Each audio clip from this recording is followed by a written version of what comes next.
Hey hi everyone, welcome back to our channel. तो स्वागत है आप सबका वियतनाम सीरीज़ के सबसे पहले वीडियो में, जो कि है how to apply Vietnam e visa. इस वीडियो में हम आपको स्टेप बाय स्टेप बताने वाले हैं कि आपको कितने दिन का ई वीज़ा मिलता है, क्या कॉस्ट होती है, कैसे अप्लाई करना है, क्या टिप्स एंड ट्रिक्स आपको फॉलो करने हैं जिससे आपका रिजेक्शन रेट घट जाए, आपका वीज़ा रिजेक्ट ना हो, और बहुत सारी बाकी चीज़ें, बहुत सारे डिटेल्स आपको अंदर मिलने वाला है वीडियो में। तो जल्दी से इस वीडियो को शुरू करते हैं और आप एंड तक देखना, लास्ट में आपको मैं और भी डिटेल्स दूंगी। ओके, तो आप अपना सर्च इंजन ओपन कर लो, जो भी आपका गूगल या फिर मोज़िला आप यूज़ कर रहे हो, और उसमें आप वियतनाम ई वीज़ा टाइप करो। तो सबसे पहले जो सबसे टॉप पे आ रहा होगा ना, evisa.gov.vn, ये वाला आप क्लिक करना। ये बिल्कुल ऑफिशियल गवर्नमेंट वेबसाइट है वियतनाम के ई वीज़ा की। बहुत सारे फेक भी मिलेंगे आपको, लेकिन आपको वही वाला क्लिक करना है जो सबसे टॉप पे आ रहा है। और वो इंटरफेस कुछ ऐसा दिख रहा होगा जब आप ओपन करोगे। तो यहाँ पे आप देख सकते हो, यहाँ पे काफ़ी सारी गाइडलाइंस मेंशन्ड है, ये आप पहले ही पढ़ लो। तो आप देख सकते हो कि अगर आपको सिंगल एंट्री चाहिए वियतनाम में, अगर आप एक फ़र्स्ट एंट्री ले रहे हो तो आपका 25 USD लगेगा। अगर आपको चाहिए कि आप 2 बार एंट्री ले रहे हो, मतलब टोटल 90 डेज़ का होता है वीज़ा, ठीक है। मतलब आप 90 डेज़ के लिए एक वीज़ा रहता है। तो अगर आपको मल्टीपल एंट्री चाहिए तो आपको 50 USD देना पड़ेगा, और अगर आपको सिंगल एंट्री में चाहिए तो 25 USD। तो ये सारे इंस्ट्रक्शन पढ़ने के बाद ये जो टॉप पे अप्लाई नाउ बटन है ना, इस पे आप क्लिक करोगे तो आपका जो एप्लीकेशन वाला विंडो है वो ओपन हो जाता है। और आप यहाँ से लैंग्वेज भी चूज़ कर सकते हो, इंग्लिश या फिर वियतनामीज़। तो यहाँ पे आप अप्लाई नाउ पे क्लिक कर दोगे तो यहाँ पे कुछ डिक्लेरेशंस एंड इंस्ट्रक्शंस मिलेंगे आपको। ये से सारे ही आप पढ़ लो, ज़्यादा कुछ खास इसमें मेंशन नहीं, बट फिर भी अगर आप चाहो तो आप पढ़ सकते हो। और पढ़ने के बाद लास्ट में जो चेक बॉक्सेस होते हैं आई अग्री वाले, वो सारे क्लिक करके फिर आप नेक्स्ट पे क्लिक कर सकते हो। फिर नेक्स्ट आपका ना एप्लीकेशन फॉर्म वाला टैब ओपन हो जाएगा। और यहाँ पे आप देख सकते हो कि ये सारी डिटेल्स, जैसे कि आपका यहाँ पे सबसे पहले आपको अपना फ़ोटो अपलोड करना है, और आपका जो पासपोर्ट का जो फ्रंट पेज होता है ना, जिसमें आपकी सारी डिटेल्स होती हैं, वो अपलोड करना होता है आपको। उससे होता कि अगर आप पहले ही पासपोर्ट अपना अपलोड कर दोगे ना, तो उससे ना वो डिटेल्स खुद ही फेच करके नीचे वाले टेक्स्ट फील्ड्स में ऑटो फिल कर देता है वो। तो यहाँ पे आप इंस्ट्रक्शन पढ़ लो कि आपका फ़ोटो कैसा होना चाहिए, ठीक है। कोई भी बैकग्राउंड कैसा होना चाहिए, साइज़ कैसा होना चाहिए, कोई भी कैप या ग्लासेस लगा के आपका फ़ोटो नहीं होना चाहिए। और पासपोर्ट का भी इसमें दिया है कि कॉर्नर्स कटे नहीं होने चाहिए, बिल्कुल प्रॉपर क्लियर फ़ोटो होनी चाहिए। ये गाइडलाइंस आपको ज़रूर फॉलो करनी होगी, वरना आपका वीज़ा रिजेक्ट होने का भी चांसेस हो सकता है। तो जैसे ही आप पासपोर्ट और फ़ोटो अपलोड कर दोगे, तो यहाँ पे ये जो डिटेल्स है ना, वो ऑलरेडी प्री फिल हो जाती हैं आपके पासपोर्ट से ही। और अगर नहीं होए तो आप यहाँ पे डेटा अपना खुद ही फिल कर लेना, अपना first name, last name, middle name, जो भी आपका डेट ऑफ बर्थ हो गया। फिर अपनी नेशनलिटी, आइडेंटिटी कार्ड में तो आप अपना पासपोर्ट नंबर ही डाल देना। फिर रिलीजन हो गया, प्लेस ऑफ बर्थ हो गया, और यहाँ पे आपका अगर ईमेल आईडी चाहिए तो वो डाल सकते हो। फिर ये जो क्वेश्चन है ये जनरली नो ही रहते हैं बाय डिफ़ॉल्ट, तो आप देख लेना अपने हिसाब से। और फिर आपका आता है रिक्वेस्टेड इन्फॉर्मेशन में, मतलब आपको अब यहीं चूज़ करना हो कि आपको सिंगल एंट्री चाहिए या मल्टीपल एंट्री चाहिए, ठीक है। दोनों का प्राइसेस आपको ऑलरेडी स्टार्टिंग के पेजेस में दिख गया था। और यहाँ पे आपको डेट चूज़ करना है, मतलब जैसे 90 दिन का वीज़ा होता है तो आप यहाँ पे 90 डेज़ का ड्यूरेशन चूज़ कर सकते हो। मैंने जब अप्लाई किया था तो मैंने 1 मंथ का ही चूज़ किया था, क्योंकि मैं सिर्फ 10 दिन के लिए जा रही थी और मेरे को मल्टीपल एंट्री भी नहीं चाहिए थी। और यहाँ पे पासपोर्ट इन्फॉर्मेशन है, पासपोर्ट नंबर, ये भी शायद ऑटो फिल ही होके आ गया था मेरा, नहीं तो आप चूज़ कर सकते हो। यहाँ पे आपका, अगर आप नॉर्मल सिटीज़न हो तो ऑब्वियसली आपका ऑर्डिनरी पासपोर्ट होगा, ठीक है। उसमें फिर आपका जो पासपोर्ट का डेट ऑफ इशू है, एक्सपायरी डेट है, वो सब आप चूज़ कर सकते हो। और उसके बाद जो है आपका पासपोर्ट का ही वो पूछ रहे, तो इसमें आपका बाय डिफ़ॉल्ट नो ही होगा। फिर आपका कॉन्टैक्ट इन्फॉर्मेशन आता है, इसमें आपको अपना वही बेसिकली अपना एड्रेस डालना है, अपना कॉन्टैक्ट एड्रेस डालना है, और टेलीफ़ोन नंबर डालना है। और साथ ही साथ आपको अपना इमरजेंसी कॉन्टैक्ट का डिटेल्स भी मेंशन करना है, with name, address and phone number. उसके बाद ये जो ये ऑक्यूपेशन वाला सेक्शन है ना, इसमें आप देख सकते हो कि ये मैंडेटरी नहीं है, तो आप नहीं भी भर सकते हो, बट हाँ मैं सजेस्ट करूँगी कि आप भर देना, कोई भी फील्ड ब्लैंक मत छोड़ना पूरे फॉर्म में, क्योंकि मे बी वो रिजेक्शन का रीज़न बन सकता है। तो सारी डिटेल्स भर देना अपने ऑक्यूपेशन से रिलेटेड जो भी है। और यहाँ पे अब आपको इन्फॉर्मेशन अबाउट द ट्रिप देना है, मतलब कि आप क्यों आ रहे हो, टूरिस्ट हो या किसी काम से आ रहे हो, बिजनेस से आ रहे हो, तो आपको वो चूज़ करना होगा। उसके बाद आपका इंटेंडेड डेट ऑफ एंट्री, मतलब आप कौन से डेट पे आपकी फ़्लाइट वियतनाम में लैंड करने वाली है, मतलब डेट ऑफ एंट्री क्या होने वाला है आपका वियतनाम में, तो वो आपको यहाँ पे चूज़ करना है। और इंटेंडेड लेंथ ऑफ स्टे, मतलब आपका 10 दिन का ट्रिप है, 15 दिन का ट्रिप है, 3 महीने सॉरी 3 मतलब जितने भी दिन का ट्रिप है वो। और फिर यहाँ पे फ़ोन नंबर अगर आपके पास, लेकिन ये तो आप पहले से आपको फ़ोन नंबर क्या ही मिलेगा। और यहाँ पे आप वो एड्रेस डालना जो आपका पहला होटल होगा ना, जहाँ पे आप स्टे कर रहे होगे, वो उसका रेसिडेंशियल एड्रेस आप डाल सकते हो। उसके बाद आपका प्रोविंस सिटी, मतलब कि जहाँ पे आप एंटर, मतलब जो भी आपका होटल है ना वो कौन सी सिटी में है, मतलब हो ची मिन सिटी है, हनोई सिटी है, दानांग है, वो सिटी सेलेक्ट कर देना। और वार्ड और कम्यून वो उस रीजन का ही, जो आपने सिटी चूज़ करी है ना उसका वार्ड। तो आप चाहो तो गूगल पे सर्च कर सकते हो, या अपने होटल वालों को भी कॉल करके या कांटेक्ट करके पूछ सकते हो कि उनका वार्ड नंबर क्या है जो होटल जहाँ पे है। उसके बाद आपका बहुत इंपॉर्टेंट है intended border gate of entry, मतलब वो एयरपोर्ट आपको चूज़ करना है जिस एयरपोर्ट से आप एंट्री ले रहे हो वियतनाम में, मतलब जहाँ पे आपकी फ़्लाइट लैंड होने वाली है, कनेक्टिंग फ़्लाइट नहीं, जो बिल्कुल पहली फ़्लाइट आपकी एंटर कर रही होगी ना वियतनाम में, वो आपको एयरपोर्ट यहाँ पे चूज़ करना है। और यहाँ पे अपना एग्ज़िट वाला एयरपोर्ट चूज़ करना। जब आप वियतनाम से लीव कर रहे होगे तो कौन से एयरपोर्ट से आप लीव कर रहे हो और इंडिया के लिए आ रहे हो या फिर जिस भी कंट्री के लिए जा रहे हो, तो वो आपको यहाँ पे एयरपोर्ट वो वाला चूज़ करना है, ठीक है। उस मेक श्योर करना आप ये अपना पोर्ट ऑफ एंट्री एग्ज़िट बहुत ध्यान से चूज़ करना, बिल्कुल जो भी आपने टिकट्स करा रखे हैं ना उस हिसाब से चूज़ करना।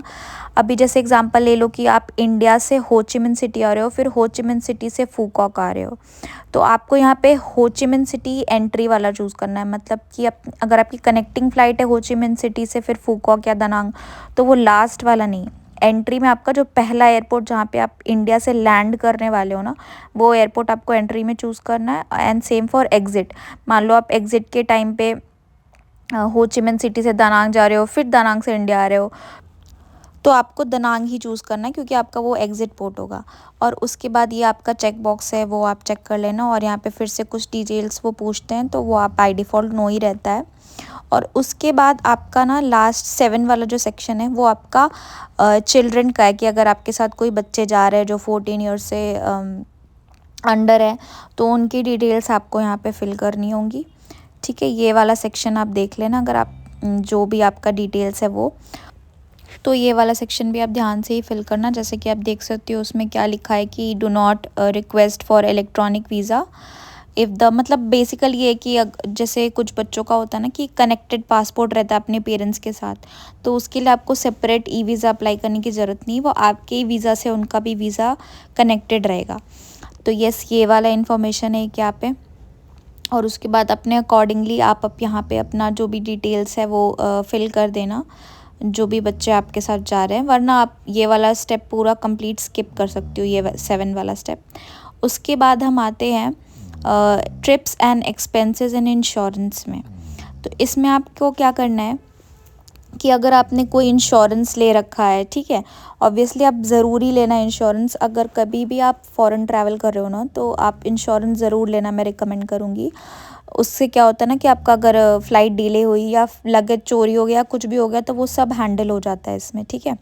तो आपको यहाँ पे फिल करना है कि आपने कितना एक्सपेंस टोटल आप वहाँ पे पे करने वाले हो पूरे ट्रिप में यूएसडी में, और क्या इंश्योरेंस नंबर है, और कौन, मतलब आप खुद वो एक्सपेंस हैंडल करने वाले हो या कौन, और कैश में करने वाले हो या जो भी है, वो आपको पूरा सेलेक्ट करना होगा। और जैसे आप नेक्स्ट पे क्लिक करोगे तो ये जो सेकंड टैब होगा ना उस पे आप चले जाओगे। अभी मैं यहाँ पे इसलिए नहीं दिखा रही हूँ क्योंकि मैंने ऑलरेडी वीज़ा अप्लाई कर दिया था, ये बस मैंने वीडियो आपको दिखाने के लिए बताई है। तो आप जब नेक्स्ट पे क्लिक करोगे तो आपको सेकंड टैब आएगा। सेकंड टैब में कुछ नहीं होता, ये जो आपने फर्स्ट टैब पे सारी डिटेल्स फिल की है ना, उसी का बस वो एक ओवरव्यू दे देते ताकि आप चेक कर लो कि आपने सारी डिटेल्स करेक्ट तो डाली है ना, कुछ गलत तो नहीं डाला। और जब आप सेकंड टैब पे अपनी सारी डिटेल्स वैलिडेट कर दोगे ना, तब आप नेक्स्ट पे क्लिक करोगे तो आपका फाइनल स्टेप आएगा पेमेंट पेज। पेमेंट पेज पे भी कुछ भी नहीं होता, बस कार्ड डिटेल्स आपको भरना है, इधर आपका वो क्रेडिट कार्ड हो या फॉरेक्स कार्ड हो या जो भी हो, वो डिटेल्स आपको फिल करनी है। और वो उसी हिसाब से आपसे या तो 25 USD मांगेगा या तो 50 USD मांगेगा, जो भी आपने ऑप्शन सेलेक्ट किया हो। और फिर फाइनली पेमेंट करने के बाद आपको आपका एक रेफरेंस नंबर मिल जाएगा। उस रेफरेंस नंबर से आप हमेशा अपना एप्लीकेशन ट्रैक कर सकते हो कि अभी वो कौन से स्टेज पे है। और यस, ये पूरा डिटेल्स है इसका। ओके, तो अब मैं कुछ टिप्स एंड ट्रिक्स दे देती हूँ ताकि आप उसको फॉलो करना, आपको कन्फ्यूजन ना हो। क्योंकि तो जैसा कि आप यहाँ पे देख सकते हो कि sir name, middle name, given name, first name. तो जो फर्स्ट फील्ड है सर नेम, इसमें आप बिल्कुल अपना लास्ट नेम फिल करना, ठीक है। और जो सेकंड वाला फील्ड है middle name and given name bracket में फर्स्ट नेम, तो इसमें आप अपना फर्स्ट नेम पहले भरना, फिर मिडिल नेम भरना। जैसे कि आपका नाम है राजकुमार रॉय, तो जो आपकी पहली फील्ड थी उसमें आपका रॉय जाएगा और दूसरी फील्ड में राजकुमार जाएगा, ना कि कुमार राज जाएगा, ठीक है। दूसरी चीज़, आप अपना पोर्ट ऑफ एंट्री एग्ज़िट भी ध्यान से चुनना। तीसरी चीज़ जो मैं आपको बताऊं कि ये जो चूज़ करते हैं ना, 90 दिन का आप ड्यूरेशन यहाँ इस वाले सेक्शन में चूज़ करते हो रिक्वेस्टेड इन्फॉर्मेशन में, ये आप जैसे कि मान लो आपका 1 जनवरी का ट्रिप स्टार्ट हो रहा है, ठीक है, मान लो 15 जनवरी, तो आप ना यहाँ पे 1 हफ्ते पहले का ड्यूरेशन डाल दो, ठीक है, कि आप 7 जनवरी से लेके 20 फरवरी तक वियतनाम में रहने वाले हो। मतलब अपनी ट्रिप स्टार्ट होने से 1 हफ्ते पहले का डेट डाल दो यहाँ पे, और ट्रिप एंड होने से 1 हफ्ते बाद का या 1 महीने बाद का डाल दो। बिल्कुल वो डेट मत डालना कि मतलब इस दिन लैंड करे और इसी दिन से मेरे को वीज़ा चाहिए। आपको अगर 90 डेज़ का लिबर्टी मिल रहा है तो आप उसको प्रॉपर चूज़ कर सकते हो, 1 मंथ का या 1.5 मंथ का। तो अपनी ट्रिप स्टार्ट होने से कुछ दिन पहले का ही वीज़ा स्टार्ट डेट डाल देना आप। और लास्ट में मैं आपको ये बताना चाहूँगी कि जब आपका रेफरेंस नंबर लास्ट में आ जाएगा पेमेंट के बाद, तो आप उससे ट्रैक करते रहना, ठीक है। आपको वो लास्ट में ना एक लिंक भी देंगे, मेल पे भी शायद वो लिंक आ जाता है, वो आप ट्रैक करते रहोगे ना तो आपको पता चलता रहेगा कि अभी वो कौन से स्टेज पे है, इन प्रोसेस है या क्या है। और सबसे लास्ट में ना जब वीज़ा आपका मिल जाएगा, मेरा वीज़ा आने में लगभग 5 से 6 दिन लग गए थे। बहुत लोग बोलते हैं कि आप ट्रिप से 4 दिन पहले ही वीज़ा अप्लाई कर दो, नहीं, मैं तो कहूँगी जब 90 दिन के लिए वीज़ा है तो आप ट्रिप से 4 दिन पहले क्यों ले रहे हो, अपना वीज़ा अप्लाई कर रहे हो।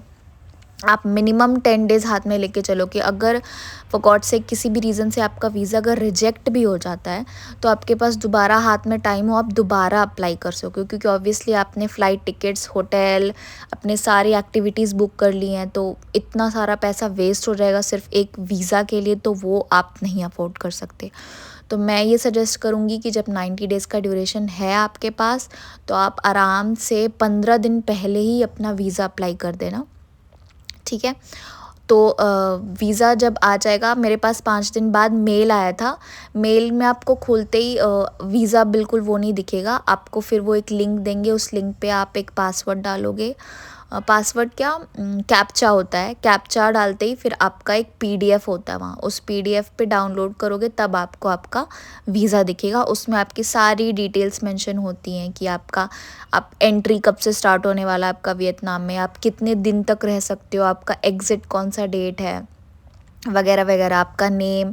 और हाँ, अपना नाम वाम सब कुछ अच्छे से चेक करना, क्योंकि अगर आपका नाम एक्सपायरी और ये सब पासपोर्ट से मैच नहीं हो रहा होगा ना, तो वहाँ इमिग्रेशन के टाइम पे आपको प्रॉब्लम हो सकती है। इसलिए जब आपका वीज़ा है तो अपना वीज़ा का सारा डिटेल्स प्रॉपरली चेक करना और अपने पासपोर्ट से मैच करना, ठीक है।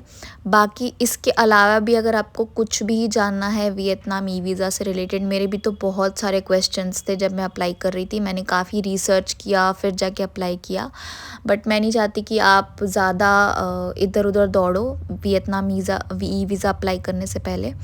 आप बिल्कुल इसी वीडियो के कमेंट सेक्शन में आपकी जो भी क्वेरी है आप उसको वहाँ पे डाल देना। इधर या तो मैं एक नया वीडियो बना के Q&A वीडियो बना के उसको बता दूंगी, या तो मैं कमेंट सेक्शन में ही देन एंड देयर आपका प्रॉब्लम सॉल्व कर दूंगी, या आपको जो भी जितना भी मैं हेल्प कर सकती हूँ वो कर दूंगी। तो वियतनाम ई वीज़ा का इतना ही प्रोसेस था। मैक्स टू मैक्स आपको 30 टू 40 मिनट्स ही लगेगा ये पूरा प्रोसेस कंप्लीट करने में। और बिल्कुल ईज़ी है और वीज़ा प्रॉब्लम भी नहीं करता। वीज़ा सबका जनरली आ ही जाता है वियतनाम का।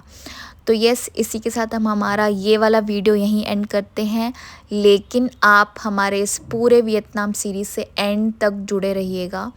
जितना भी आपको डिटेल्स और भी आगे पूरे ट्रिप का मिलेगा, कितना एक्सपेंसेस रहा हमारा फूड का, ट्रैवल का, एक्टिविटी का, वो आपको पूरी सीरीज़ के अंदर ही मिलेगा। और इस सीरीज़ के एंड में मैं एक Q&A वीडियो भी बनाने वाली हूँ, जिसमें मैं आपके पूरी सीरीज़ कंप्लीट होने के बाद जो भी आपके क्वेश्चंस रहे होंगे, मैं उन सब का आंसर करने वाली हूँ। तो इस पूरे सीरीज़ में एंड तक हमारे साथ बने रहिएगा। तब तक के लिए good bye guys, take care everyone.